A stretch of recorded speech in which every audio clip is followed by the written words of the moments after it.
इस क्रम में some basic concept of chemistry जो है चैप्टर इसका ये थर्ड लेक्चर है। यहाँ पर हम मैटर के बारे में स्टडी करेंगे। हमने पिछले लेक्चर में स्टेट्स ऑफ मैटर के बारे में स्टडी किया, solid, liquid and gases state को। अगर आपने इसको नहीं देखा है तो पिछले अभी जाइए और पिछली वीडियो को देख लीजिए, ध्यान से समझ लीजिए, आपके कॉन्सेप्ट क्लियर हो जाएंगे। बिना देर किए हुए चलिए हम इसको आगे पढ़ते हैं और समझाते हैं। मैटर के बारे में हम सभी जानते हैं, anything which occupy space and has mass is called matter. कोई भी चीज है इस पूरे संपूर्ण यूनिवर्स में दो ही चीज एग्जिस्ट करती है, हम अच्छे से जानते हैं, एक है मैटर और दूसरा है एनर्जी। और whole the universe is composed of two things, one matter and second is energy. इनके अलावा कोई तीसरी चीज नहीं पाई जाती। अब ये मैटर लिविंग वर्ल्ड में हो सकता है, लिविंग ऑर्गेनिज्म के अंदर हो सकता है, या नॉन लिविंग मटेरियल के अंदर हो सकता है। ये सभी मैटर आते हैं, मैटर के अंदर आते हैं। जैसे हम सभी के जो लिविंग बॉडी है इसके अंदर कई प्रकार के मटेरियल हैं जिससे मिलकर हमारा शरीर बना है, बॉडी बनी हुई है। इसी प्रकार से नॉन लिविंग वर्ल्ड में अगर देखें, जैसे स्टोन्स हैं, ईंटें हैं, पत्थर है, या फिर पानी है, या फिर अलग अलग प्रकार के द्रव हैं, कई प्रकार के जो आपके पास मटेरियल्स है जो आप देखते हैं अपने डेली लाइफ में, दैनिक जीवन में आप बहुत से प्रकार के मटेरियल्स को देखते हैं, समझते हैं। वो हो सकते हैं किसी भी स्टेट में हो, वो मैटर है। और ये जो मैटर है जिसके बारे में हम छोटी क्लास से पढ़ते आ रहे हैं, हम यहाँ उतना नहीं बताएंगे, लेकिन जितना तुम्हारे सिलेबस में कवर किया है उतना बताने की कोशिश करेंगे। वैसे बहुत है तो बड़ा हो जाएगा, लेकिन जितना आपके सिलेबस में उतना बताने की कोशिश करेंगे। देखिए, आपको समझना है work properties of matter. Matter की वर्क प्रॉपर्टीज क्या होती है? वर्क का मतलब होता है एक बड़ा स्तर, एक मैक्रोस्कोपिक लेवल, एक बड़ी लेवल, बड़ा स्तर जहां पर हम आसानी से चीजों को देख सकते, समझ सकते हैं। और दूसरा होता है माइक्रोस्कोपिक लेवल, एक ऐसा लेवल, एक ऐसा छोटा लेवल जहां पर हम पार्टिकल्स को ठीक से नहीं देख सकते, जैसे एटॉमिक लेवल या मॉलिक्यूलर लेवल। क्योंकि एटम और मॉलिक्यूल्स किसी भी मैटर के इतने छोटे पार्टिकल्स होते हैं जिनको हम अपनी आंखों से नहीं देख सकते, तो उनकी स्टडी करना माइक्रोस्कोपिक लेवल कहलाता है। जबकि एक बड़े स्तर पर जब हम किसी मैटर को पढ़ते हैं, जैसे किसी भी मैटर का हम स्टेट जानते हैं, किसी भी मैटर के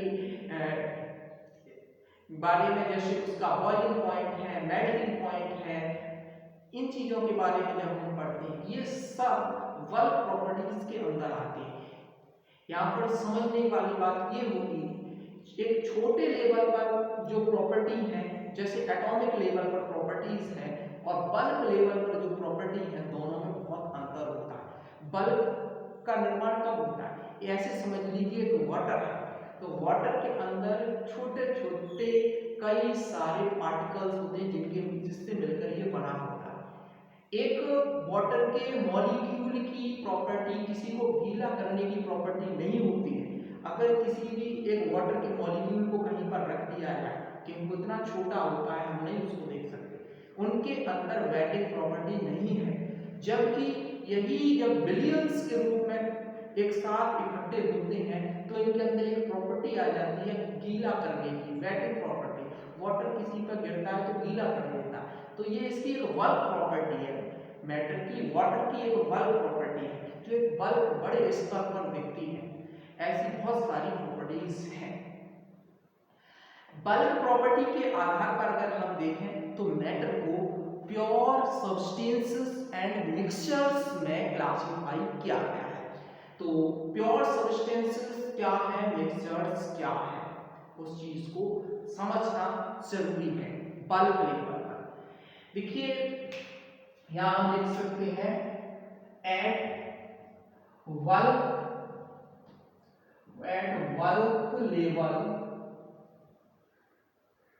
level matter classified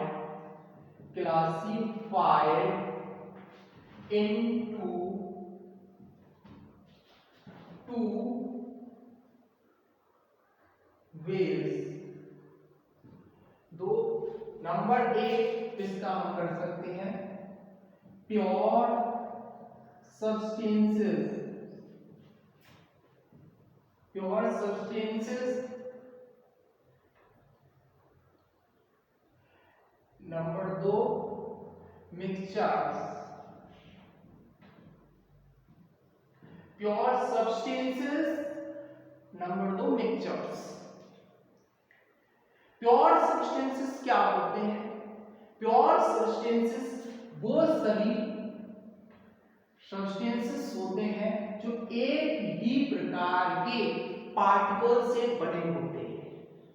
pure substances को हम टू वर्ग में क्लासिफाई कर सकते हैं, एलिमेंट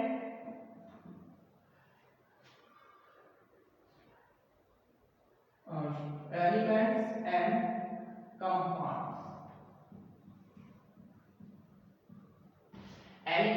मिक्सचर्स, ध्यान से देखें, मिक्सचर्स दो या दो से अधिक प्योर सब्सटेंसेस से मिलकर बने होते हैं जिनकी केमिकल कंपोजिशन फिक्स्ड नहीं होती है। हम यहाँ पर अभी आप परेशान मत होइएगा, आपकी एक एक क्वेरी क्लियर हो जाएगी। आप ध्यान से देखिए, इसमें कोई डाउट बचेगी। मिक्सचर्स को हम क्लासिफाई कर सकते हैं होमोजीनियस और heterogeneous. Homogeneous mixtures, heterogeneous mixtures, pure substances, elements and compounds. Elements को फर्दर क्लासिफाई करें तो हम इसको तीन वर्ग में बांट सकते हैं, मेटल्स, नॉन मेटल्स और थर्ड वन इज मेटलॉइड।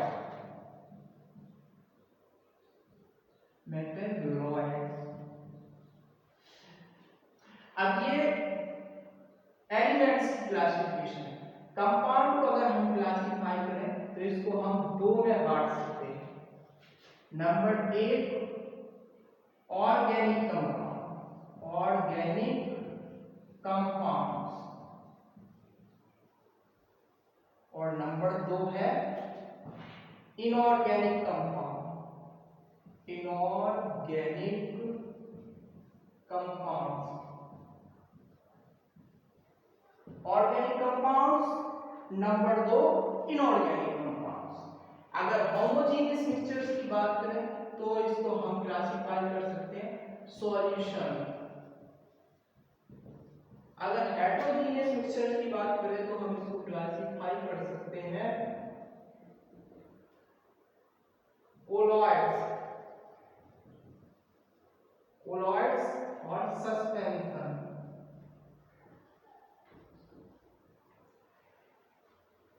ये जो फ्लो चार्ट मैंने बढ़ाया है इसको ध्यान से देखिए, यानी जो बल्क लेवल पर जो मैटर का क्लासिफिकेशन करते हैं वो प्योर सब्सटेंसेस और मिक्सचर्स के फॉर्म में करते हैं। मिक्सचर्स को इम्प्योर सब्सटेंसेस भी कहा जाता है, हम इनको इम्प्योर सब्सटेंसेस भी कह सकते हैं।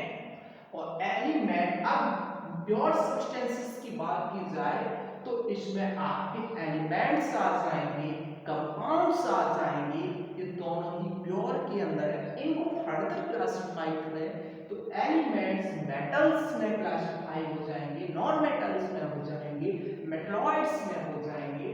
वहीं पर कंपाउंड का क्लासिफिकेशन करें तो ये दो तरह के कंपाउंड्स हो सकते हैं, ऑर्गेनिक कंपाउंड्स हो सकते हैं, इनऑर्गेनिक। ये सब के सब प्योर सब्सटेंसेस के अंदर आते हैं। वहीं इम्प्योर सब्सटेंस आप मिक्सचर्स की बात करें तो ये दो प्रकार के हो सकते हैं, होमोजेनियस मिक्सचर और हेटेरोजेनियस मिक्सचर। होमोजेनियस मिक्सचर के अंदर सॉल्यूशन आ सकता है, हेटेरोजेनियस मिक्सचर के अंदर आपके कोलॉइड्स और सस्पेंशन आ जाएंगे।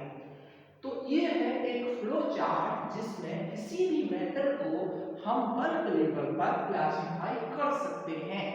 बल्क मतलब मैक्रोस्कोपिक लेवल, हम एटॉमिक लेवल की माइक्रोस्कोपिक लेवल की बात नहीं कर रहे। ये है बल्क लेवल पर मैटर का क्लासिफिकेशन। अब यहाँ पर बात आती है इनके बारे में जानने की, हम इनके बारे में डिटेल से जानेंगे। अगर आपने अभी तक इसे नोट नहीं किया है तो नोट कर लें ध्यान से, और जो समझ सकते हैं तो समझ भी सकते हैं। नोट करने की जिसको जरूरत नहीं है तो उसको फोकस करें, इसको समझने की कोशिश करें। और हाँ, चैनल को भी सब्सक्राइब नहीं तो किया अभी अभी सब्सक्राइब कर लें, फिर आगे बढ़े। देखो हम बात करते हैं मैटर की। चलिए मैटर की डेफिनेशन लिख लेते हैं, इसमें कोई दिक्कत वाली बात नहीं होनी चाहिए। यहाँ पर हम इसको मिटा देते हैं। मैटर की डेफिनेशन सब जानते हैं लेकिन फिर भी नोट लिख लेना सही रहता है। Matter anything which occupy space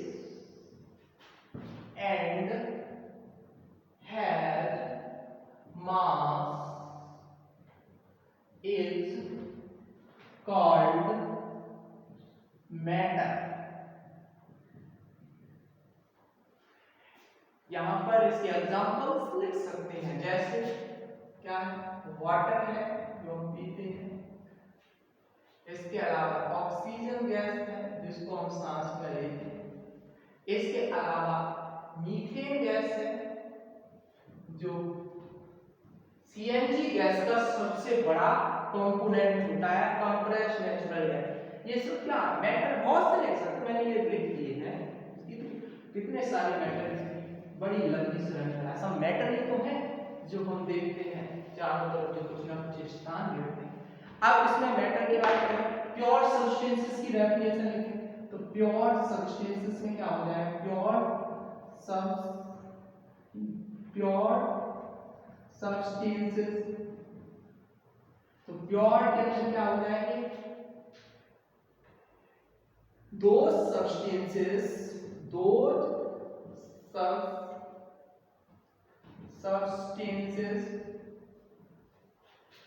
which contains only one kind of particles are called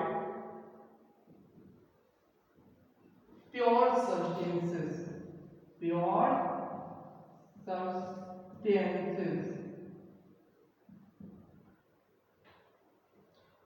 substances तो ऐसे सभी सब्सटेंसेस जिसमें केवल एक ही प्रकार के पार्टिकल्स होते हैं उन्हें प्योर सब्सटेंसेस कहा जाता है।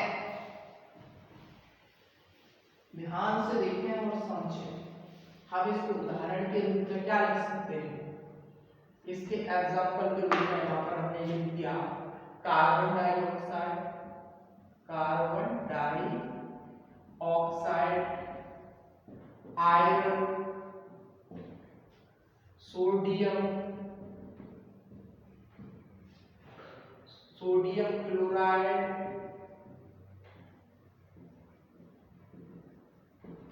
Water, methane, argon, hydrogen.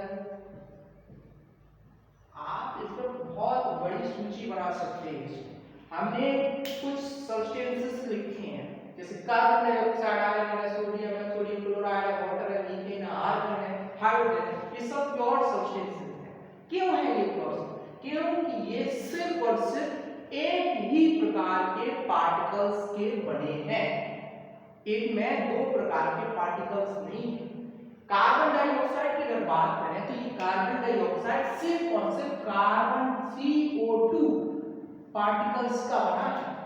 CO2 particles जो एक ही प्रकार, जहां से भी हम कार्बन डाइऑक्साइड का कोई सिलेंडर है जिसमें कार्बन डाइऑक्साइड स्टोर है, जनरली देखा होगा कि जितने भी सरकारी अस्पताल होते हैं, जितने भी गवर्नमेंट हॉस्पिटल्स हैं, उनके अंदर कार्बन डाइऑक्साइड एक पतले से लाल रंग के सिलेंडर में भर के रखा जाता है, जो आग बुझाने के काम में आता है, जिसे अग्निशामक में काउंट किया जाता है।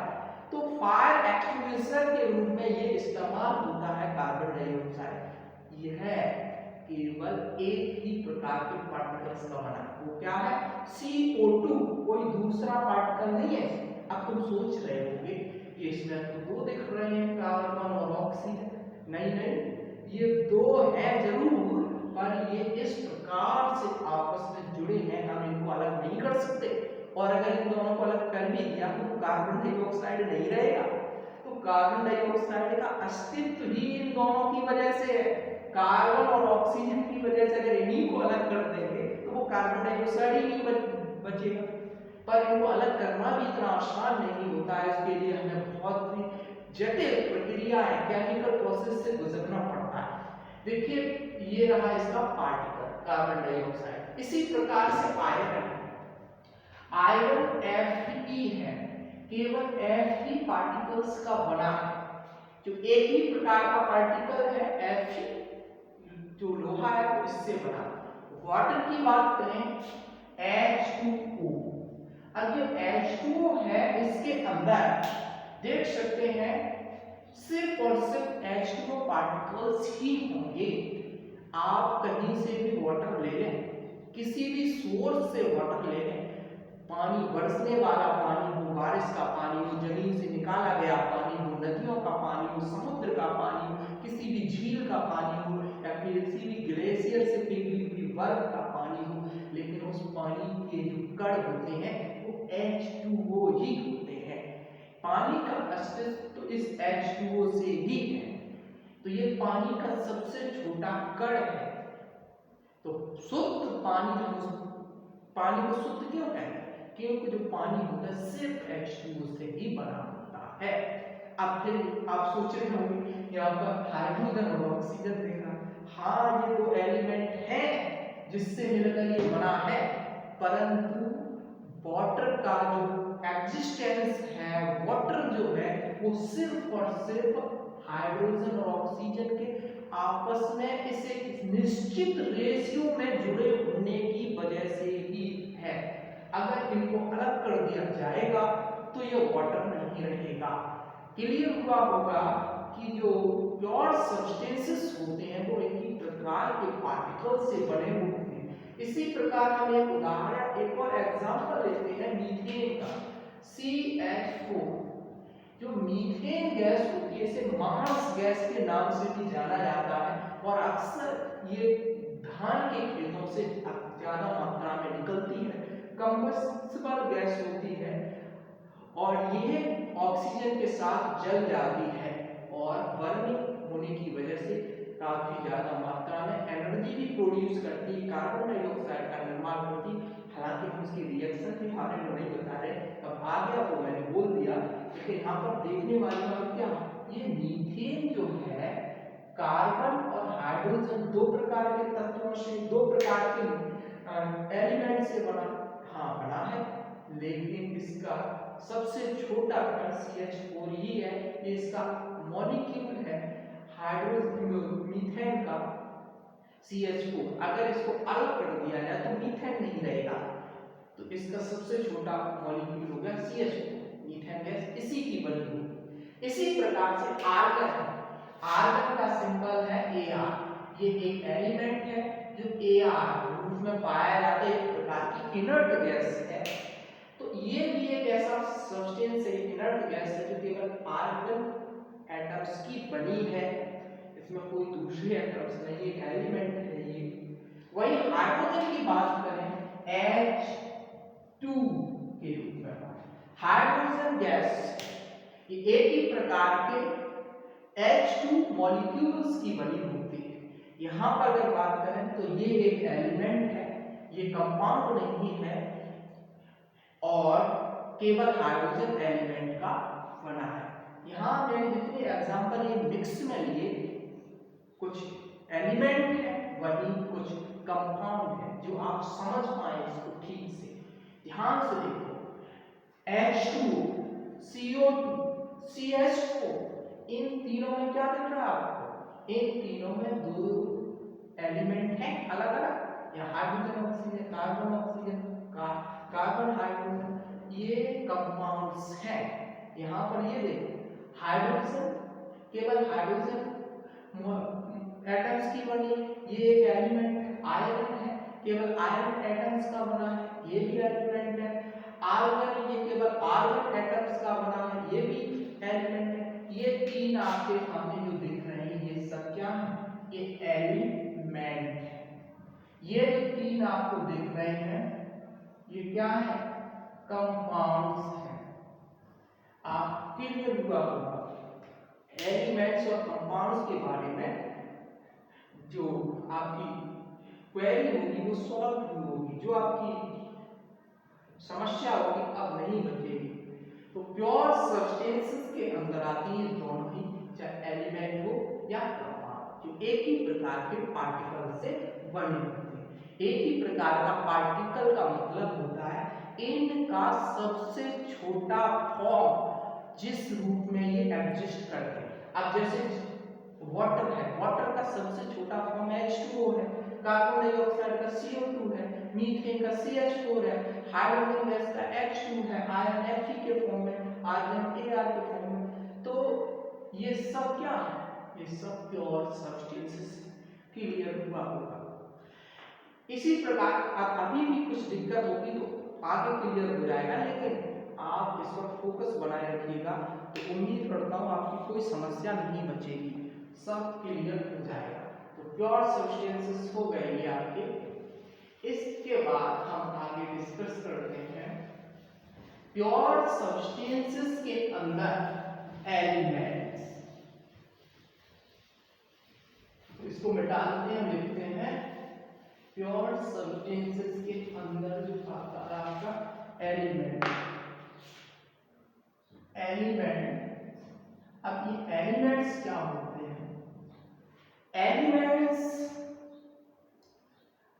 these are pure substances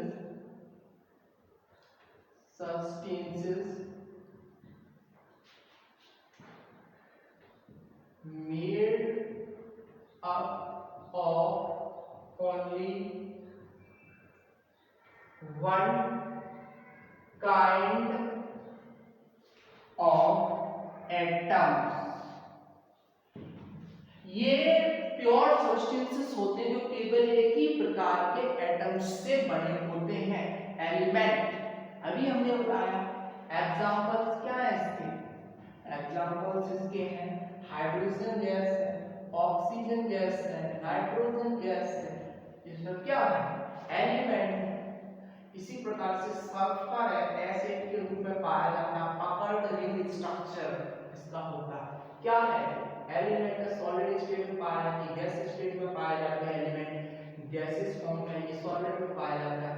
इसी प्रकार से आपका फास्फोरस है, P है, ये कई प्रकार के फॉर्म में पाया जाता है, ब्लैक फास्फोरस, रेड फास्फोरस, ठीक है। इसके अलावा व्हाइट फास्फोरस, इसकी भी कई रिंग्स होती हैं, अलग अलग टेम्परेचर को कन्वर्ट किया जाता है, वो बात की चीज है। तो ये सब क्या है? ये सब एलिमेंट्स हैं। यहाँ पर इसके अलावा सोडियम है, इसके अलावा आयरन है, Fe है, यहाँ पर हम बात करते हैं गोल्ड है, Au है, सिल्वर है, Ag है, पारा है, मरकरी Hg है, कैडमियम है। इस सब क्या? ये सभी के सभी एलिमेंट्स। ये कैडमियम का यूज बैटरी बनाने में किया जाता है अक्सर।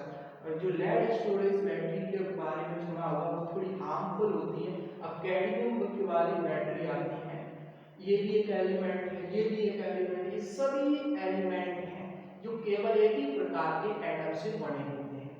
अब यहाँ पर ध्यान देने वाली बात ये है, इन एलिमेंट्स में ये जो हमने बात की hydrogen, oxygen, nitrogen, sulphur, phosphorus, ये सभी के सभी आपके नॉन मेटल्स हैं। क्या है ये सब? Non metal. ये सब के सब क्या है? नॉन मेटल्स क्या है, नॉन मेटल्स हैं।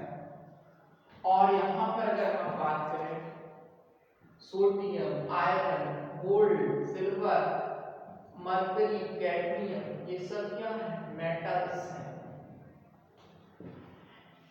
ये नॉन मेटल्स हैं, ये मेटल्स हैं। और अभी हमने मेटलॉइड के बारे में डिस्कस नहीं किया। अगर यहाँ पर हम बात करें गैलियम है, ठीक है, ये एक ऐसा एलिमेंट है जिसका बॉइलिंग पॉइंट बहुत हाई होता है। हाई बॉइलिंग पॉइंट के कारण इसे एक लिक्विड के रूप में इस्तेमाल किया जाता है जो काफी टेम्परेचर को सस्टेन कर सके, जिससे आसानी से बॉयल ना हो, ऐसी जगह पर इसका इस्तेमाल होता है। एक एलिमेंट है जो लिक्विड फॉर्म में पाया जाता है, ये मेटलॉइड है। वहीं पर अगर बात करें बोरॉन है, इसकी भी कुछ प्रॉपर्टीज होती हैं जो मेटल्स और नॉन मेटल्स और मेटल्स के बीच की होती है। ये क्या है, ये है मेटलॉइड। अगर मेटलॉइड है, इसकी प्रॉपर्टीज इन दोनों के बीच की होंगी। और ये सब क्या है, ये सभी के सभी एलिमेंट्स हैं जो एक ही प्रकार के पार्टिकल्स यानी एक ही प्रकार के एटम से बना है। पार्टिकल तो कुछ भी हो सकता है, यहाँ क्या है ना, एटम, एक ही प्रकार के एटम के बने होते हैं। तो elements are those substances which are composed of only one kind of atoms. Maybe these may be metals, non-metals और metalloids. ये तीनों हमने आपको क्लियर करके बता दिए, उम्मीद है क्लियर हुआ होगा इनके बीच का डिफरेंस। अगर बात करें इनके फर्दर क्लासिफिकेशन की, तो वो भी हम यहाँ पर देख सकते हैं। अगर आपने इसे नोट नहीं किया है तो नोट कर ले, वीडियो पॉज करके नोट कर ले, नोट जरूर कर ले। इसको मिटा देते हैं। चलिए, इसके बाद हम बात करते हैं एलिमेंट की क्लासिफिकेशन। अब एलिमेंट को क्लासिफाई किस प्रकार से किया गया, एलिमेंट को क्लासिफाई तीन प्रकार से किया गया, ये हमने आपको बताया। पहला है मेटल्स। अब मेटल्स में कौन से आएंगे, मेटल्स में वे एलिमेंट आएंगे जो क्या होंगे, देखिए, these are those elements which are क्या होंगे, मेटल्स वो एलिमेंट्स हैं जो number electro positive nature, which are electropositive nature, which are electropositive in nature, यानी in nature। तो मेटल्स इलेक्ट्रोपॉजिटिव नेचर के होते हैं, इसका मतलब समझ में आया होगा, नहीं आया तो मैं बता रहा हूं। इलेक्ट्रोपॉजिटिव का मतलब होता है ये इलेक्ट्रॉन को डोनेट कर सकते हैं, इनके अंदर इलेक्ट्रॉन को डोनेट करने की सबसे अधिक क्षमता होती है। यहाँ पर अभी बहुत से टर्म आएंगे जो आप नहीं जानते, आगे डिस्कस करेंगे, जैसे electronegativity, electron gain enthalpy, ionisation enthalpy, oxidation state. ये तो कॉमन टर्म्स हैं जब भी हम मेटल्स नॉन मेटल्स के बारे में पढ़ते हैं, केमिकल रिएक्शंस के बारे में पढ़ते हैं, तो ये टर्म्स आते ही हैं, इनको समझना बहुत जरूरी है। इलेक्ट्रोपॉजिटिव नेचर का मतलब है इलेक्ट्रॉन को डोनेट करने की क्षमता मेटल्स के अंदर सबसे अधिक होती है, इलेक्ट्रॉन को दे सकते हैं, सभी मेटल्स में ऐसा होता है। अब इलेक्ट्रोपॉजिटिव नेचर होते हैं, इसके समझ लीजिए यहाँ पर क्या है, जैसे सोडियम है, इसके अंदर क्षमता है Na+ आयन +1 इलेक्ट्रॉन में होती है, सोडियम कैटायन +1 इलेक्ट्रॉन।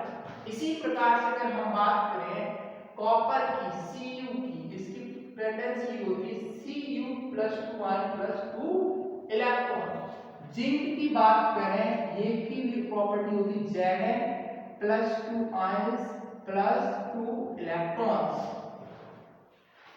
इसी प्रकार से अगर हम बात करें एल्यूमिनियम की, इसकी भी टेंडेंसी होती Al3 plus ion plus 3 electrons. यानी ये इसका मतलब है ये इलेक्ट्रोपॉजिटिव इन नेचर है, इलेक्ट्रॉन को डोनेट करने की इनमें क्षमता होती है, आसानी से इलेक्ट्रॉन दे सकते हैं। अब मेटल्स का एक गुण ये हो गया, they are electropositive in nature. Second यहां पर क्या हो जाएगा, सेकंड इसका हम यहां लिख सकते हैं दे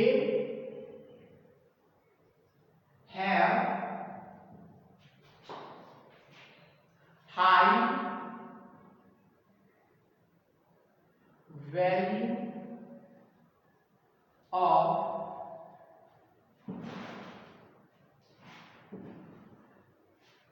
high value of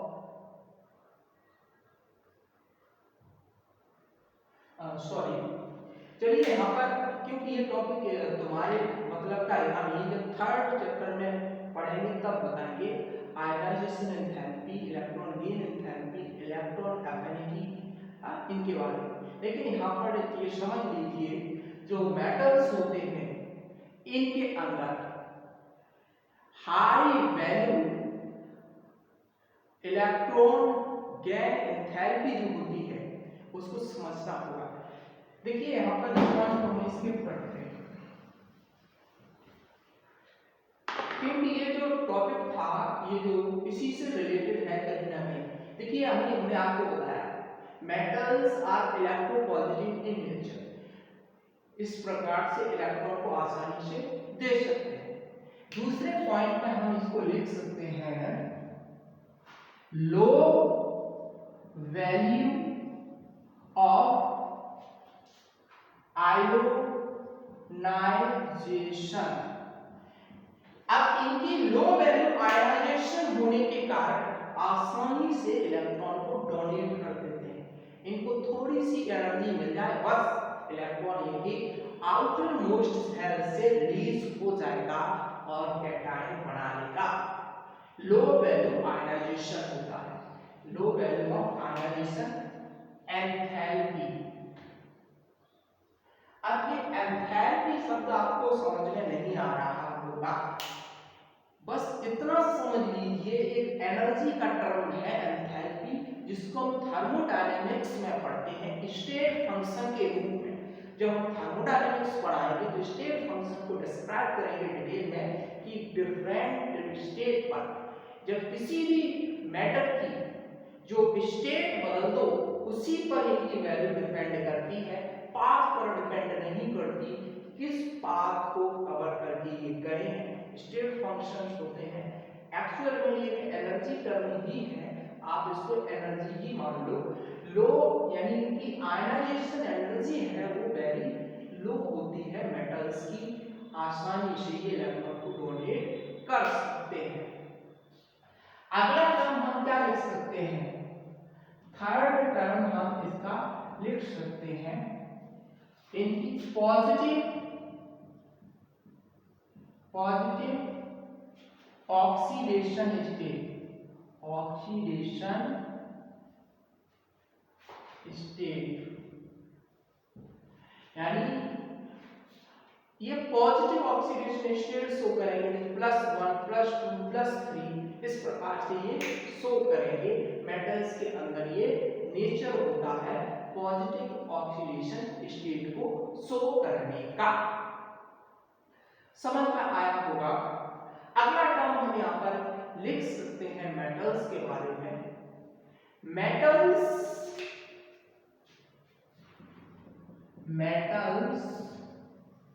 react with non-metals to give ionic compound। आप जो मेटल्स होते हैं नॉन मेटल्स के साथ रिएक्शन करके आयोनिक कंपाउंड देते हैं, जिनकी क्रिस्टल लैटिस बहुत ही स्ट्रॉन्ग होती है, इतनी स्ट्रॉन्ग होती है कि इसका मेल्टिंग पॉइंट एक्सट्रीमली हाई हो सकता है। जनरली कुछ केसेस में लो होता है, लेकिन जनरली हाई होता है। अगला पॉइंट हम लिख सकते हैं, metals are ductile, sonorous, malleable.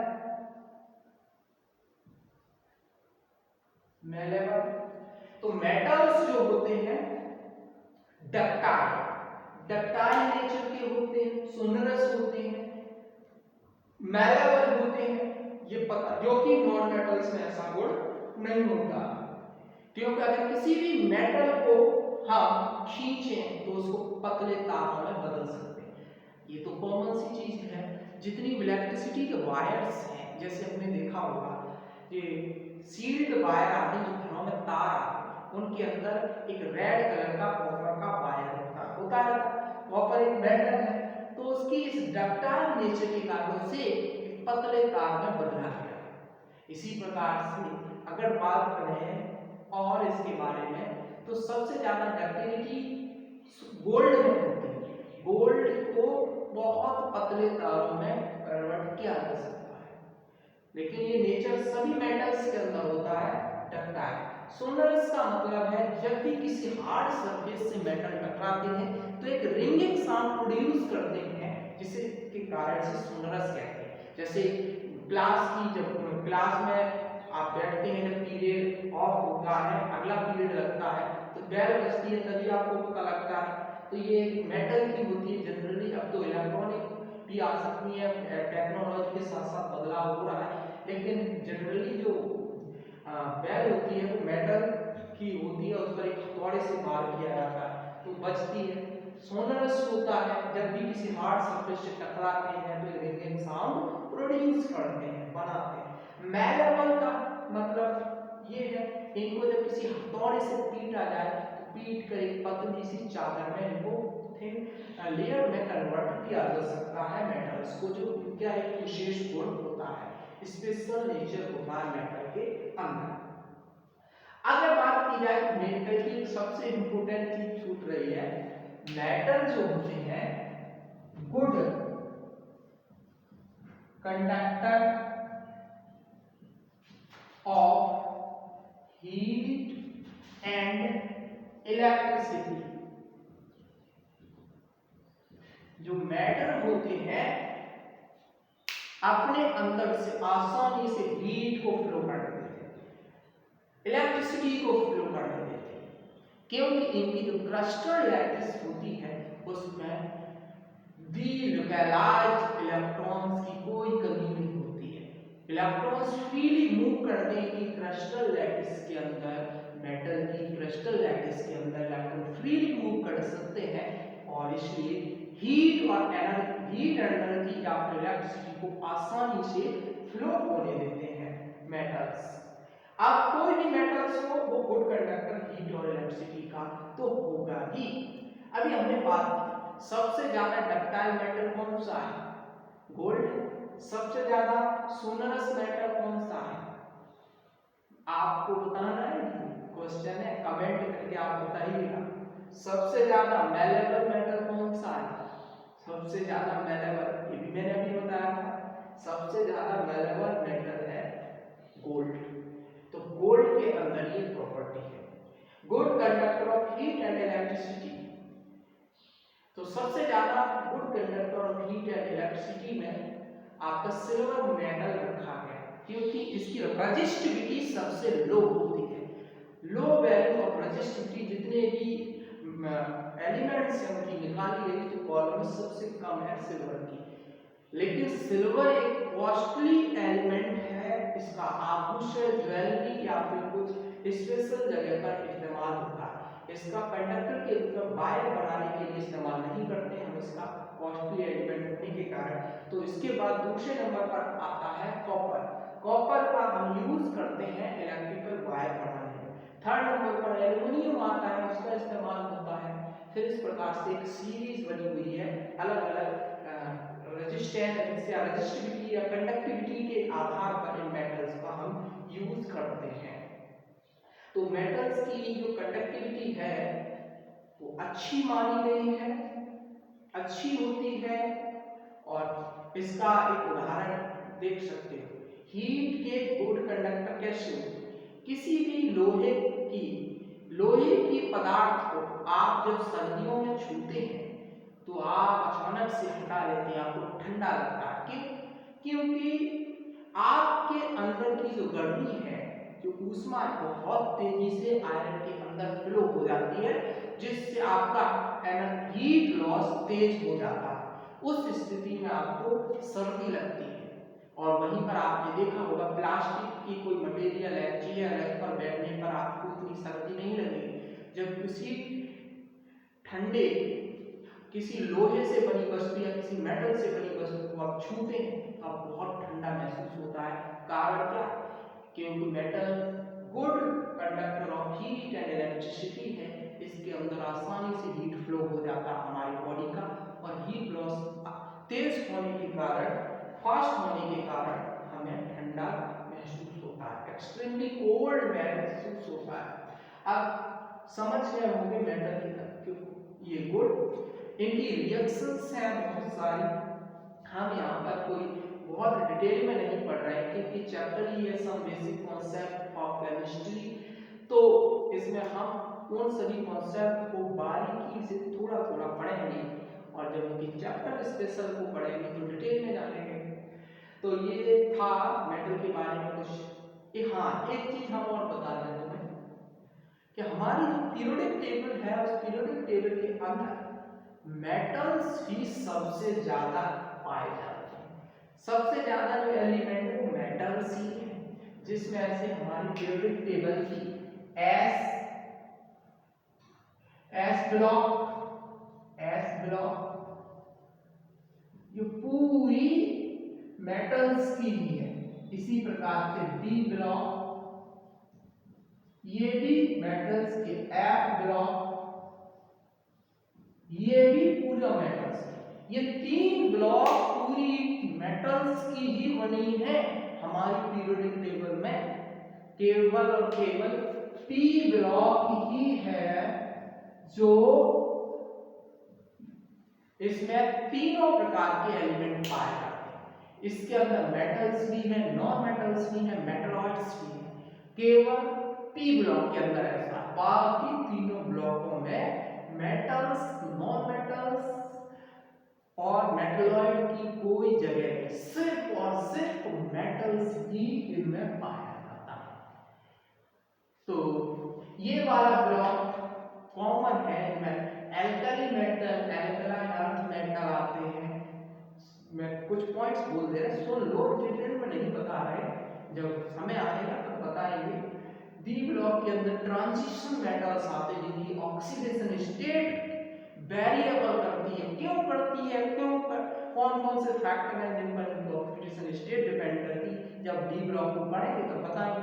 F block को इनर ट्रांजिशन मेटल्स कहा जाता है, इनकी ऑक्सीडेशन स्टेट वेरिएबल होती है। ये इंटरस्टिशियल कंपाउंड का निर्माण करते हैं और इनके यूज अक्सर कैटलिस्ट के रूप में किया जाता है, तो वो भी हम बताएंगे। और इनमें कुछ एलिमेंट्स तो ऐसे हैं जो रेडियो एक्टिव नेचर के हैं, डी और एफ ब्लॉक में, जो समय के साथ डिसइंटीग्रेट होते रहते हैं और रेडिएशंस रिलीज करते हैं, या तो अल्फा डिके होता है या इनका गामा डिके। इस तरीके से आपने, जब हम इनके बारे में पढ़ेंगे, फिजिक्स में पढ़ाएंगे रेडियो एक्टिविटी, तब बताएंगे इनका डिसइंटीग्रेशन किस प्रकार से होता है और इनका डिके क्यों होता है, इनकी हाफ लाइफ क्या होती है, और फैक्टर्स कौन कौन से होते हैं जिन पर ये डिके डिपेंड करता है, इनका क्या हार्मफुल इफेक्ट है रेडिएशंस का, और क्या हार्म, इनका यूज भी क्या है।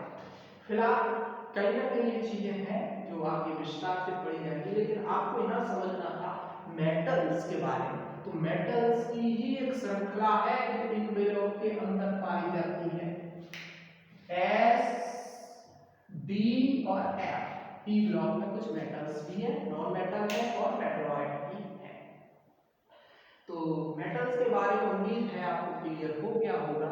अब अगर अगली बात हम करते हैं नॉन मेटल्स के बारे में, इसको मिटाते हैं। नोट कर लिया हो तो सही है, नहीं किया तो कर लें और वीडियो पॉज करके नोट कर लें। वीडियो पॉज करके नोट कर लेंगे और इसको याद रखें। बहुत ही महत्वपूर्ण टॉपिक चल रहे हैं, इसमें फोकस करते रहिएगा। चलिए बात करते हैं हम नॉन मेटल्स। अब नॉन मेटल्स क्या है? नॉन मेटल्स ये क्या है? ये these are those elements which are क्या होंगे? ये वो एलिमेंट है जो नंबर 1 हाँ लिख सकते हैं हम इलेक्ट्रो नेगेटिव इन नेचर। इनका नेचर सबसे ज्यादा इलेक्ट्रोनेगेटिव होता है। इलेक्ट्रोनेगेटिविटी इनकी सबसे अधिक होगी, यानी इलेक्ट्रॉन को शेयर करने की, खींचने की शक्ति सबसे अधिक होती है इनके अंदर। हालांकि इलेक्ट्रोनेगेटिविटी जैसा टर्म आपका आगे आएगा, अगले चैप्टर्स में आएगा, लेकिन हम आपको थोड़ा सा समझा देते हैं। इलेक्ट्रोनेगेटिविटी का मतलब होता है इलेक्ट्रॉन के पेयर को, एक जोड़े को अपनी तरफ खींचने की क्षमता एक बॉन्डेड स्टेज में। क्योंकि जो भी आपके ये एलिमेंट्स हैं, ये रिएक्शन करके कंपाउंड्स का निर्माण करते हैं, तो किसी भी एलिमेंट की इलेक्ट्रोनेगेटिविटी एक कंबाइंड स्टेट में डिफाइन होती है। जब वो किसी मॉलिक्यूल का निर्माण करते हैं, तो जब मॉलिक्यूल बनता है तो उस मॉलिक्यूल में इलेक्ट्रॉन के पेयर को खींचने की जो पावर होती है वो होती है इलेक्ट्रोनेगेटिविटी। और इलेक्ट्रोनेगेटिविटी जिसकी अधिक होगी उसकी तरफ इलेक्ट्रॉन पेयर सबसे अधिक खींचेगा। इलेक्ट्रोनेगेटिव इन नेचर, ये इलेक्ट्रोनेगेटिव नेचर के होते हैं, बहुत ज्यादा इलेक्ट्रोनेगेटिविटी होती है। चलिए यहाँ पर हम एक उदाहरण लेते हैं, जैसे HF। ये जो HF बॉन्ड है हाइड्रोजन और फ्लोरीन के बीच का, जो कि एक यहाँ हम समझ सकते हैं फ्लोरीन एक बहुत ही ज्यादा इलेक्ट्रोनेगेटिव एलिमेंट है और हाइड्रोजन कम है इसकी तुलना में। तो इस पूरे बॉन्ड की जो दो इलेक्ट्रॉन है, दोनों को कौन खींचेगा सबसे ज्यादा? फ्लोरीन। फ्लोरीन इनको अपनी तरफ खींच लेगी, स्ट्रॉन्ग पावर है इसकी इसको खींचने की, जिससे फ्लोरीन का पार्शियली नेगेटिव चार्ज आ जाएगा, हाइड्रोजन का पार्शियली पॉजिटिव चार्ज आ जाएगा और मॉलिक्यूल पोलर बन जाएगा। मॉलिक्यूल के अंदर पोलैरिटी आ जाएगी। हालांकि जब हम चैप्टर आगे पढ़ाएंगे तब डिस्कस कर लेंगे डिटेल में। तो metals are electronegative in nature means that they can attract shared pair of electrons towards itself, अपनी तरफ खींच सकते हैं। अगर आप लिखना चाहें तो लिख सकते हैं, मैं बोल दे रहा हूं, electronegativity is the tendency of an element to attract the shared pair of electrons towards itself in bonded stage। और अगर नहीं समझ में आ रहा हो तो इस पर ध्यान दीजिए, क्लियर हो जाएगा। और इसको डिटेल में समझना है तो जब हम अगले चैप्टर्स को इस सीरीज में बनाएंगे तब आपको समझा देंगे। डाउट तो आपकी बचेगी नहीं, बस आप थोड़ा धैर्य रखिए और पढ़ते चलिए, क्रम मत मिलाइए। अगर आप मेरी एक बात को मान लेंगे, क्रम आपका बना रहेगा, एक लेक्चर क्रम वाइज आप देखते रहेंगे, आपको कोई डाउट नहीं आएगी। मैं दावा कर सकता हूँ आपकी केमिस्ट्री इतनी सरल बना देंगे कि आपको कोई समस्या नहीं होगी। बहुत ही इंटरेस्टिंग सब्जेक्ट है, बस इसको समझने की जरूरत है, समझ के साथ पढ़ने की जरूरत है। अगर आप इसको समझ के साथ पढ़ते तो आपको सबसे अच्छा सब्जेक्ट लगेगा। अब इलेक्ट्रोनेगेटिविटी हमने बता दिया, हाई इलेक्ट्रोनेगेटिव इन नेचर, जिसमें से क्लोरीन एक ऐसा एलिमेंट है जिसकी इलेक्ट्रोनेगेटिविटी सबसे अधिक होती है। मेटल्स जो होते हैं, सॉरी नॉन मेटल्स जो होते हैं, ये कोई सी भी ऑक्सीडेशन स्टेट शो करते हैं, यानी इनकी ऑक्सीडेशन स्टेट पॉजिटिव भी हो सकती है, नेगेटिव भी हो सकती है, डिपेंड करेगा कि ये किस फॉर्म में है, यानी ये किसी प्रकार की ऑक्सीडेशन स्टेट शो कर सकते हैं। मेटल के साथ है तो ऑब्वियसली है नेगेटिव ऑक्सीडेशन स्टेट ही शो करेंगे। अगर ये और नॉन मेटल आपस में रिएक्शन करके किसी मॉलिक्यूल का निर्माण कर रहे हैं तो इनकी पॉजिटिव और नेगेटिव ऑक्सीडेशन स्टेट हो सकती है depending upon the electronegativity of the element की इलेक्ट्रोनेगेटिविटी के बेस पर इनकी ऑक्सीडेशन स्टेट डिपेंड कर सकती है। तो हम क्या लिख सकते हैं, दे मे शो पॉजिटिव और negative oxidation state depending upon the nature of molecule और फॉर्मूला यूनिट। अब जो मॉलिक्यूल या फॉर्मूला यूनिट है उसके नेचर पर डिपेंड करेगा। अगर ये मेटल के साथ रिएक्ट करते हैं, उदाहरण एग्जांपल यहां पर देखो, जैसे हमने NaCl का एग्जांपल लिया, NaCl यहां पर sodium plus 1 oxidation state show करेगा, क्लोरीन -1। अगर हम बात करें ClF3,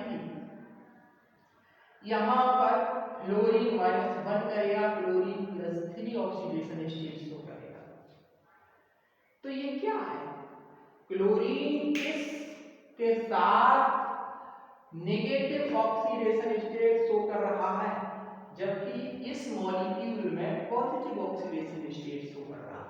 तो ध्यान रखना यह है कि इनका कॉम्बिनेशन कैसा है, कौन सा फॉर्म है, उसके बेस पर इनकी ऑक्सीडेशन स्टेट हो सकती है। अभी आपके समझ में नहीं आ रहा होगा ये ऑक्सीडेशन स्टेट क्या चीज, बस ये समझ लीजिए जब हम आपको रिडॉक्स रिएक्शंस को पढ़ाएंगे, इसी क्लास 11 के यूनिट है रिडॉक्स रिएक्शन, सेकंड बुक का फर्स्ट चैप्टर है, तो बहुत अच्छे से समझ में आ जाएगा।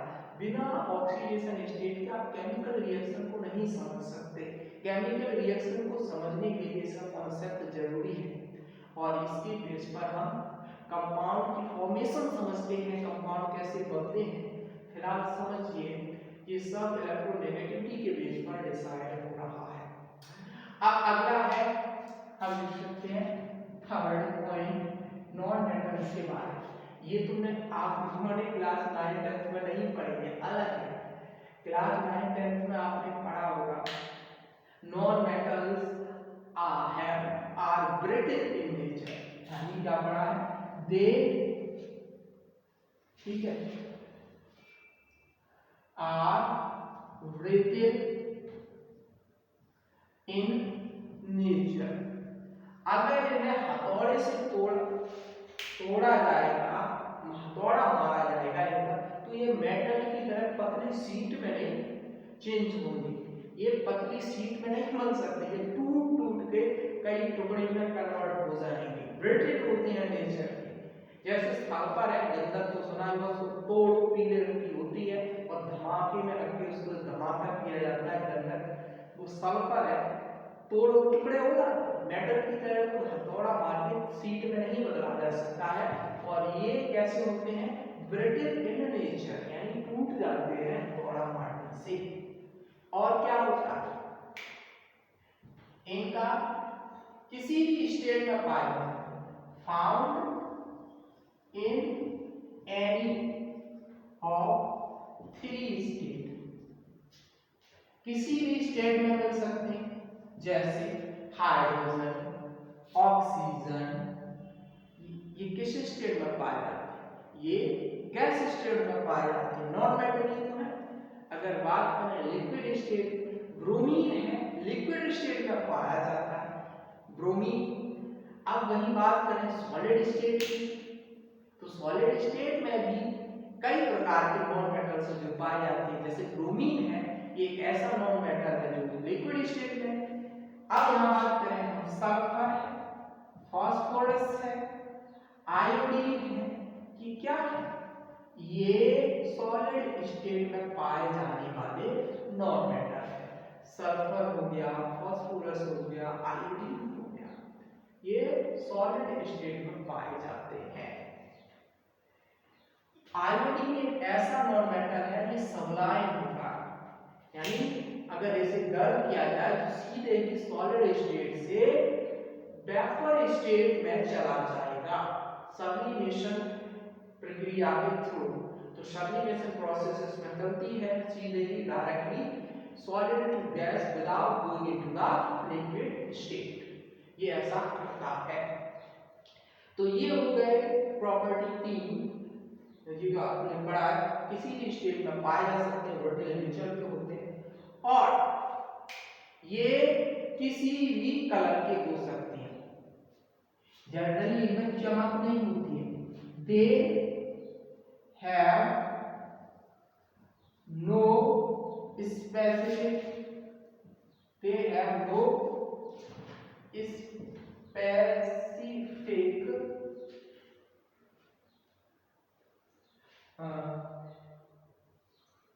कलर, इनका कोई स्पेसिफिक कलर नहीं होता है, और ये ब्राइट या चमकीले भी नहीं होते। लेकिन आयोडीन एक ऐसा नॉन मेटल है जो बहुत अधिक चमकीला है।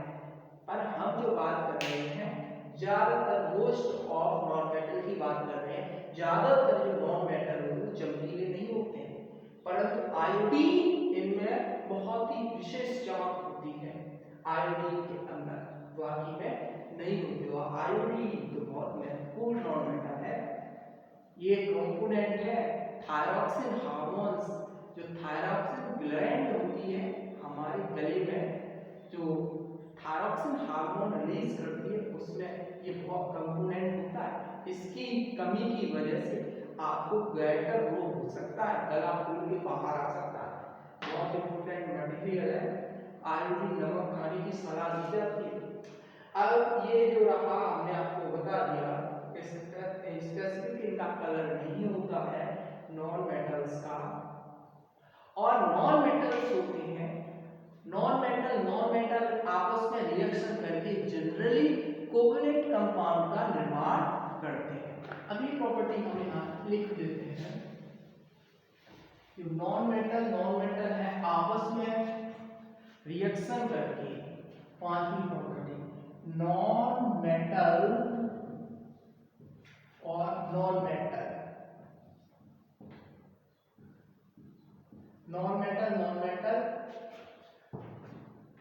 combine to form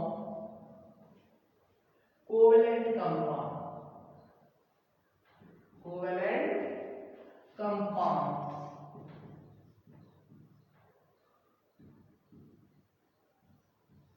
ठीक है। ये कोवेलेंट कंपाउंड, नॉन मेटल आपस में रिएक्शन करेंगे, कोवेलेंट कंपाउंड। हम ये नहीं कर रहे हैं टोटल कोवेलेंट ही होते हैं, लेकिन जनरली इनका कोवेलेंट कंपाउंड ही बनाते हैं, क्योंकि नॉन मेटल्स के अंदर टेंडेंसी होती है इलेक्ट्रॉन को विड्रॉ करने की, खींचने की, इसीलिए ये शेयरिंग करके अपना काम चलाते हैं, बॉन्ड शेयर करके बनाते हैं अक्सर, तो कोवेलेंट बॉन्ड ही बनता है इसमें। अब यहाँ पर एक चीज और है, इन मेटल्स के साथ रिएक्शन करके आयनिक बॉन्ड का निर्माण करते हैं। Non metal combine with metals form ionic compound।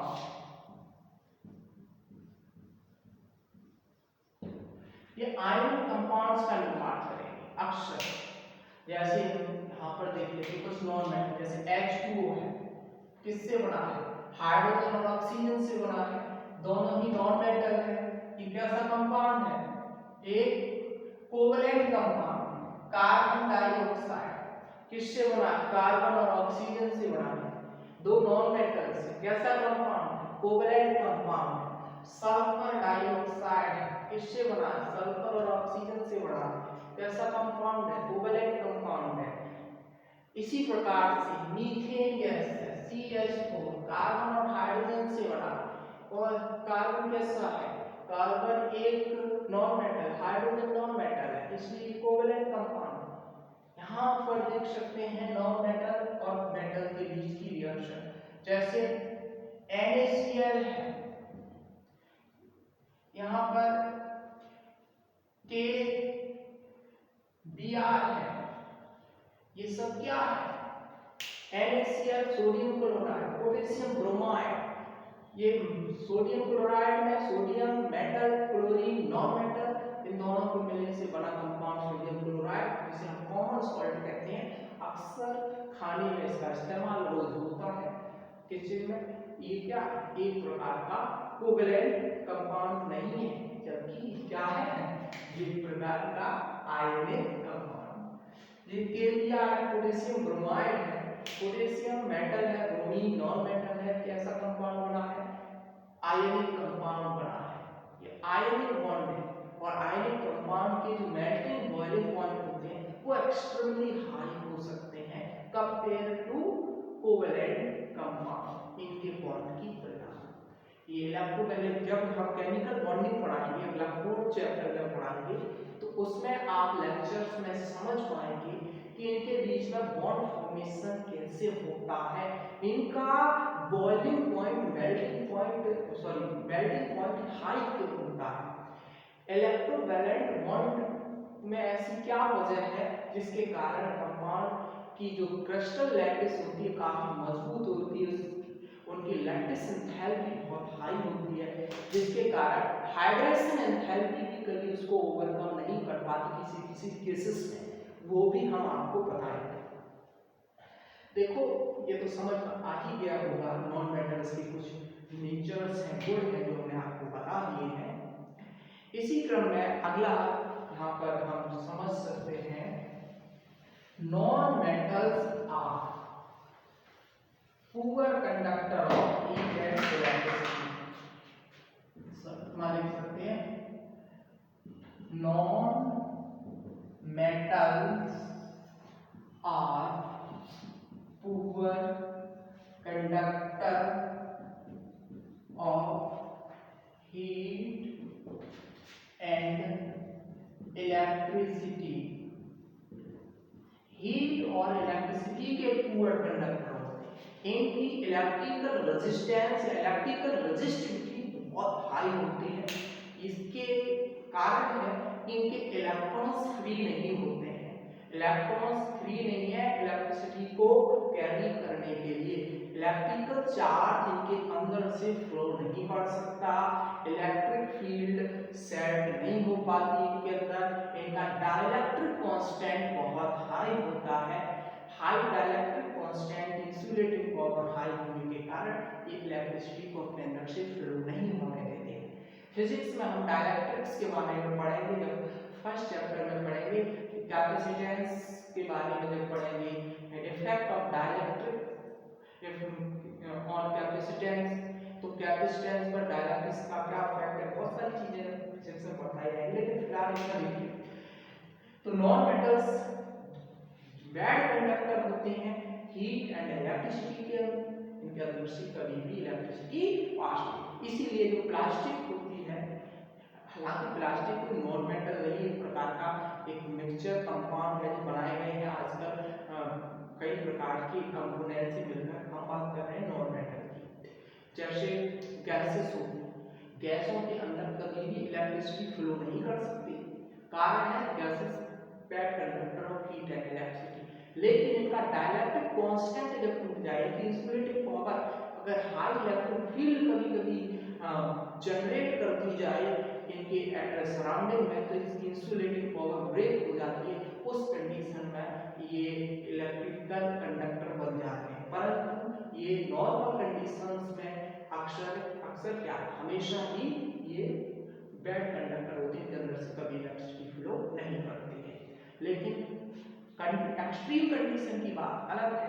जब आपने देखा होगा थंडर स्टॉर्म, जब आकाश में बिजली कड़कती है और जमीन पर गिर जाती है, तब एयर कंडक्टर का गुड कंडक्टर कैसे बन जाता है कि उस समय इतनी मिलियंस और बिलियंस में इलेक्ट्रिक फील्ड बनती है और वो एयर की इंसुलेटिंग पावर को ब्रेक कर देती है और इलेक्ट्रिसिटी फ्लो होकर जमीन तक आ जाती है। वो सिचुएशंस अलग है। तो नॉन मेटल्स के बारे में तुम लोगों ने देखा, ये केवल और केवल कहाँ पाए जाते हैं, ये नॉन मेटल्स हैं और ये केवल और केवल पी ब्लॉक के अंदर पाए जाते हैं।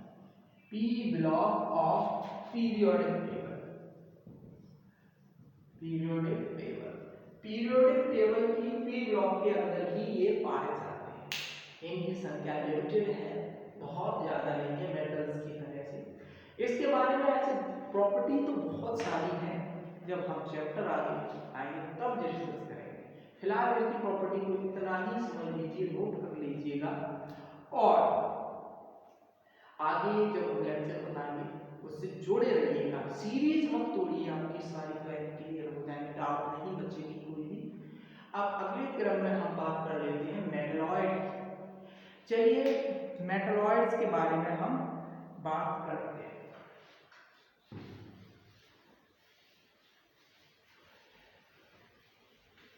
मेटलॉइड को देखते हैं।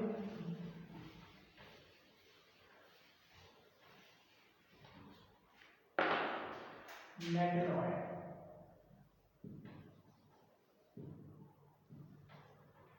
अब ये मेटलॉइड्स क्या है? मेटलॉइड्स को ध्यान से देखें,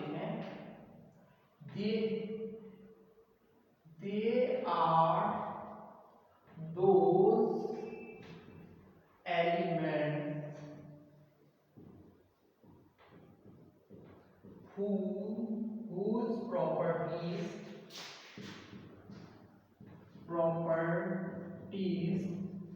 lies and stands between metals and non-metals। इनकी प्रॉपर्टी मेटल्स और नॉन मेटल्स के बीच में स्टैंड करती है। इसकी मेटलॉइड्स की प्रॉपर्टीज इनके बीच में आती है, मेटल्स एंड नॉन मेटल्स। ये ना तो मेटल की तरह पूरी तरीके से होते हैं, ना ही नॉन मेटल की तरह होते हैं। इनके कुछ गिने चुने एग्जांपल्स हैं। अगर पीरियोडिक टेबल में इन्हें देखा जाए तो एक डायगोनल के रूप में इस तरह से पी ब्लॉक में पाए जाते हैं। उसका रीजन है ये डायगोनल्स में क्यों पाए जाते हैं, पीरियोडिक टेबल पढ़ जाएंगे तो समझ जाओगे खुद ही। तो इनके गिने चुने एग्जांपल्स हैं, जैसे हमने आपको बताया था। जैसे इसका एक एग्जांपल है बोरॉन है, गैलियम है, जर्मेनियम है, ठीक है, सिलिकॉन है। ये इनके अंदर कुछ प्रॉपर्टीज, हालांकि बोरॉन जो है नॉन मेटल की तरह अक्सर बिहेव करता है, कुछ प्रॉपर्टी है इसकी मेटल जैसी, इसलिए मेटलॉइड रखा गया। सिलिकॉन और जर्मेनियम ये तो है ही आपके नॉन मेटल। इनके यूज सेमीकंडक्टर चिप्स बनाने में भी हो सकता है। सिलिकॉन जो होता है इसका यूज सेमीकंडक्टर चिप्स बनाने में हो सकता है। कारण क्या है, इनमें जब हम पढ़ेंगे conduction band, balance band theory, तब इनको बहुत डिटेल में समझेंगे। नॉर्मल कंडीशन पर ये बैड कंडक्टर ऑफ इलेक्ट्रिसिटी होते हैं। क्या होते हैं?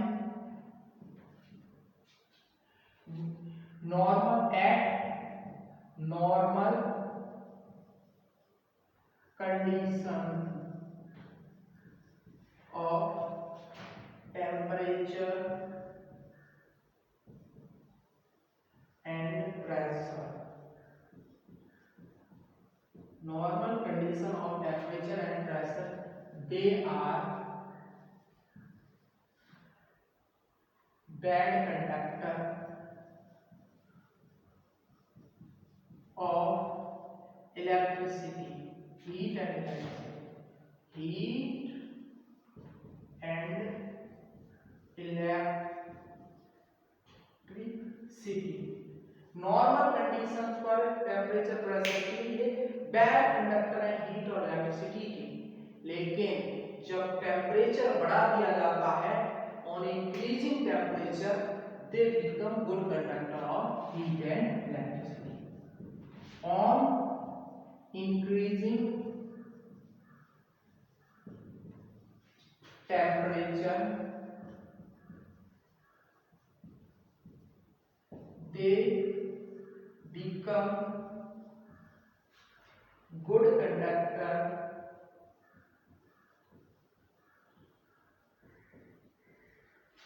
of heat and electricity। हम जब और कुछ थियरी पढ़ेंगे तब इनको आप और विस्तार से समझ जाएंगे। ये भी केवल और केवल पी ब्लॉक में पाए जाते हैं।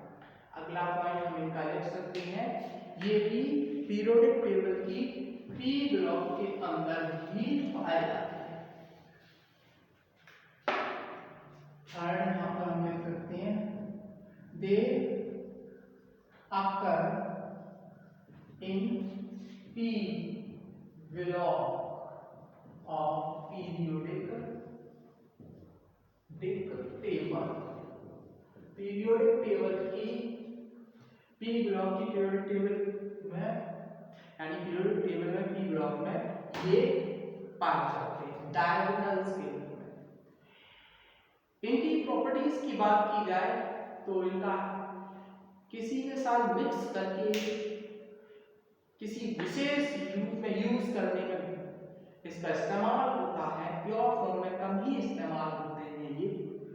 फिलहाल इनकी प्रॉपर्टीज को इतना ही समझिएगा।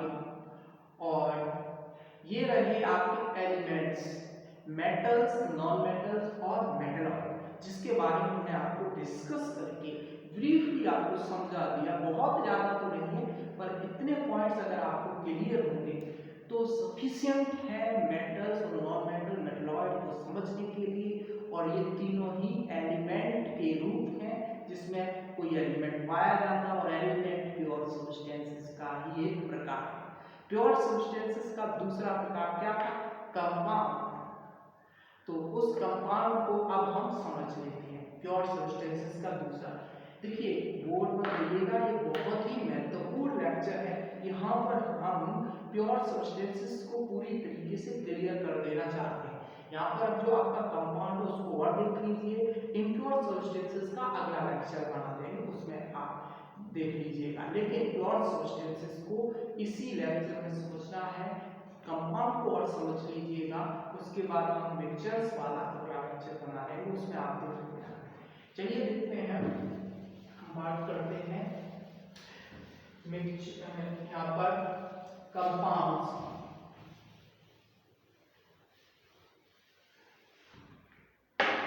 अब कंपाउंड्स जो होते हैं compounds,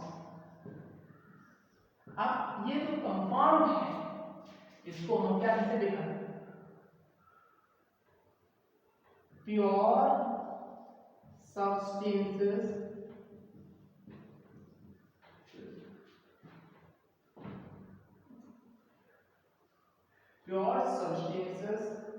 made up of two or more elements,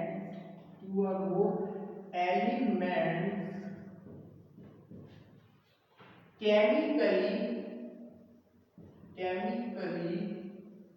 combined together in fixed ratio by mass। यहां पर समझिए, कंपाउंड्स होते हैं वो प्योर सब्सटेंसेस होते हैं जो दो या दो से अधिक एलिमेंट्स के संयोग से बनते हैं, लेकिन एक फिक्स रेशियो बाय मास। अरे अब यहाँ से कंफ्यूज हो रहा है कि दो या दो से अधिक एलिमेंट से बनेंगे तो मिक्सचर नहीं हो जाएगा। अरे नहीं, मिक्सचर नहीं हो जाएगा। यहाँ पर इनका रेशियो एक फिक्स होता है, केमिकली कंबाइंड होते हैं। ये नहीं फिजिकली नहीं, केमिकली बाइंड होकर वो जो एक मॉलिक्यूल का निर्माण करेंगे वो उस कंपाउंड की पहचान होगी, उसका बेसिक पार्टिकल होगा, सबसे छोटा पार्टिकल होगा, जो हम पीछे डिस्कस कर चुके हैं। सबसे छोटा पार्टिकल होगा जब वो केमिकली कंबाइंड करके उसका निर्माण करेगा, तो पीछे डिस्कस कर चुके हैं। समझिएगा, यहाँ पर एक निश्चित फिक्स्ड रेशियो बाय मास से जुड़ा होता है।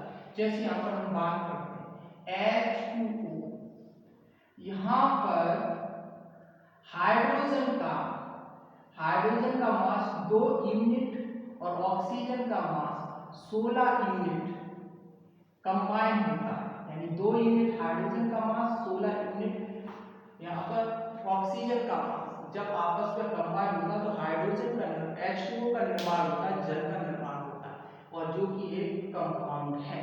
और जल का सबसे छोटा कण क्या है? H2O है। इसका सबसे छोटा पार्टिकल H2O, तो एक ही प्रकार के H2O पार्टिकल का बना होता है। लेकिन इस H2O को बनने के लिए 2 रेशियो, यहाँ पर अगर इनका रेशियो निकालें तो 2/16 बराबर 1:8। अगर 1:8 में हाइड्रोजन और ऑक्सीजन कंबाइन होंगे बाय मास तो H2O का निर्माण होगा। इसी प्रकार से हम CH4 मीथेन की बात करें, इस मीथेन में कार्बन का मास हो गया 12 यूनिट, हाइड्रोजन का मास हो गया 4 यूनिट। ध्यान से देखिएगा, 12 यूनिट के साथ 4 यूनिट, रेशियो निकालो 12/4, क्या है 3:1, यानी इनका अनुपात आया 3:1। 3:1 का इनका रेशियो आ गया, तो 3 पार्ट हो गए कार्बन के और 1 पार्ट होगा हाइड्रोजन का। अगर कार्बन और हाइड्रोजन 3:1 में कंबाइन करें तो मीथेन का निर्माण होगा, ये बाय मास है। तो ये कंपाउंड कुछ इस तरीके से बनते हैं, जब 2 या 2 से अधिक एलिमेंट एक fixed ratio by mass combine होते हैं तो जो मॉलिक्यूल का निर्माण होता है, कंपाउंड के मॉलिक्यूल का निर्माण होता है, कंपाउंड का मॉलिक्यूल। यहाँ पर देख लीजिए आगे, और हम उदाहरण एग्जांपल देते हैं इसका। ध्यान दीजिएगा, H2SO4 एक सल्फ्यूरिक एसिड है, जिसमें एक सल्फ्यूरिक एसिड का एक मॉलिक्यूल है। इसमें हाइड्रोजन का क्या है? हाइड्रोजन है 2 यूनिट, सल्फर है 32 यूनिट और ऑक्सीजन है 64 यूनिट। ये कैसे निकल कर आया, हम अभी इसी चैप्टर में आगे जो लेक्चर्स आएंगे तब बताएंगे, बहुत डिटेल में समझाएंगे, लॉज ऑफ केमिकल कॉम्बिनेशन बताएंगे, तब समझा रहे हैं, इस चीज को समझ लोगे। फिलहाल ये समझिए, हाइड्रोजन का 2 यूनिट मास रखा हमने, इसका सल्फर का 32 होता है और 4 ऑक्सीजन 16 का 4 में गुणा करेंगे 64 आ जाएगा।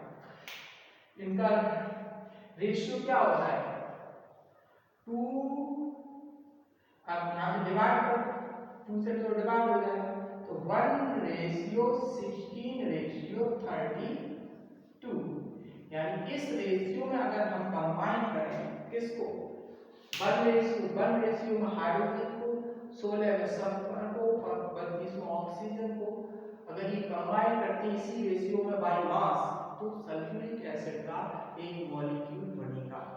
तो किसी भी कंपाउंड का जो मॉलिक्यूल होता है वो तब बनता है जब एलिमेंट एक fix ratio by mass combine करके रिएक्ट करते हैं। तो सल्फ्यूरिक एसिड की सबसे छोटी यूनिट क्या है H2SO4, जो इसकी पहचान है इसी की वजह से।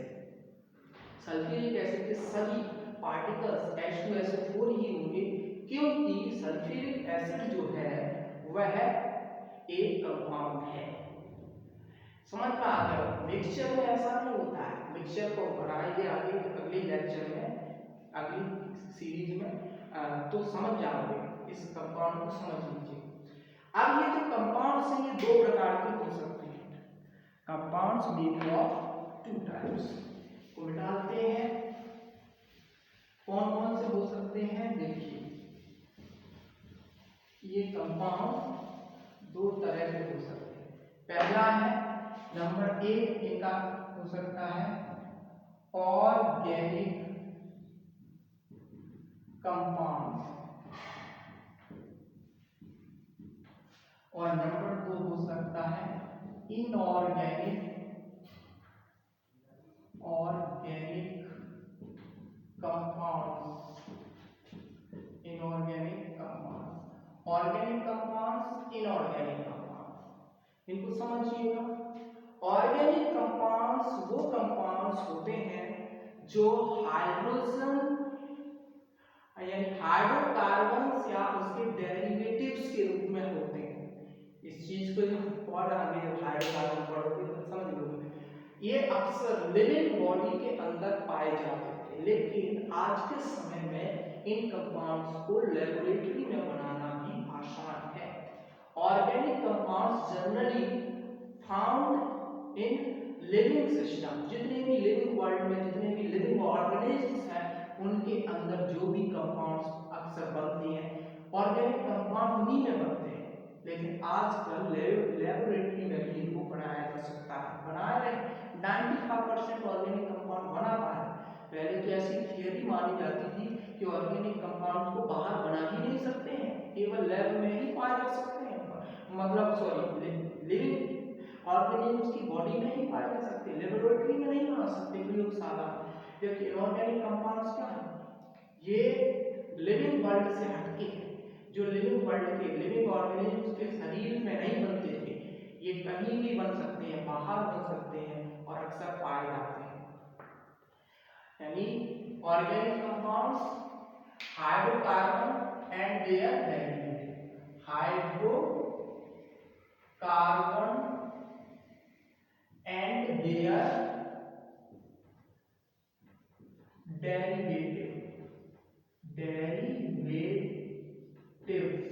हाइड्रोकार्बन्स एंड देयर डेरिवेटिव्स जो है वो ऑर्गेनिक कंपाउंड्स में आते हैं। इनऑर्गेनिक कंपाउंड्स में other than organic compound, other than organic compounds. Organic compound को छोड़ दिया जाए तो जितने भी कंपाउंड्स बचते हैं वो सभी के सभी इनऑर्गेनिक कंपाउंड्स की कैटेगरी के अंदर आते हैं। इस चीज को ध्यान रखना है, इनऑर्गेनिक के अंदर वो सभी कंपाउंड्स आ जाएंगे। अब हाइड्रोकार्बन और उसके डेरिवेटिव्स क्या हो सकते हैं? जैसे अभी हमने बताया मीथेन, क्या हाइड्रोकार्बन, ये ऑर्गेनिक कंपाउंड है। CH3OH मिथेनॉल है, इसमें पूरे स्प्रेड होती है, ये क्या है? ये एक प्रकार का organic compound.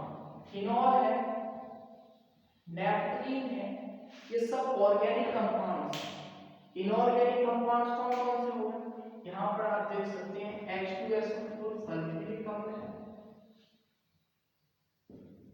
N2O nitrous oxide,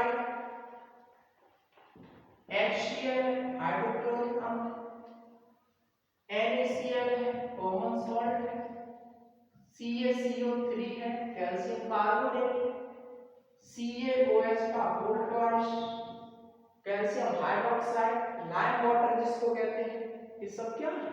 ये कैल्शियम कार्बोनेट जिसे चूना पत्थर यानी लाइमस्टोन, ये स्लैब लाइम कैल्शियम हाइड्रोक्साइड, ये सब क्या है? ये सभी के सभी inorganic compound. Carbon dioxide inorganic compound. देखिए आप कंफ्यूज हो रहे हैं, कार्बन इसमें आप सोच रहे हैं कार्बन है फिर इसे इनऑर्गेनिक क्यों कहा? कार्बन डाइऑक्साइड इनऑर्गेनिक ही है, हाइड्रोकार्बन का डेरिवेटिव नहीं है। समझिए, हाइड्रोकार्बन का डेरिवेटिव होने के लिए इसमें कार्बन के साथ साथ हाइड्रोजन भी होना चाहिए। याद रखिए वो सभी कंपाउंड्स जिसमें कार्बन के साथ हाइड्रोजन भी मौजूद है तभी वो ऑर्गेनिक होंगे, अदरवाइज ऑर्गेनिक नहीं होंगे। कार्बन और हाइड्रोजन दोनों एलिमेंट कंपल्सरी हैं तभी उसके डेरिवेटिव होंगे। तो ये समझ लीजिए ये इनऑर्गेनिक के अंदर आएगा कार्बन डाइऑक्साइड, ऑर्गेनिक के अंदर नहीं आएगा। तो कुल मिला के यहाँ तक बेसिक इंफॉर्मेशन जो है आपको समझ में आई होगी, कंपाउंड्स को समझ पाए होंगे, कंपाउंड किस तरीके से होते हैं, और उम्मीद करता हूँ आपकी समस्या सॉल्व हुई होगी। और आपने चैनल को सब्सक्राइब नहीं किया तो अभी सब्सक्राइब कर लें और इसी तरीके से जानकारी को पाते रहें, सीखते रहें, केमिस्ट्री के साथ जुड़े रहें। धन्यवाद और उम्मीद करता हूँ आपका दिन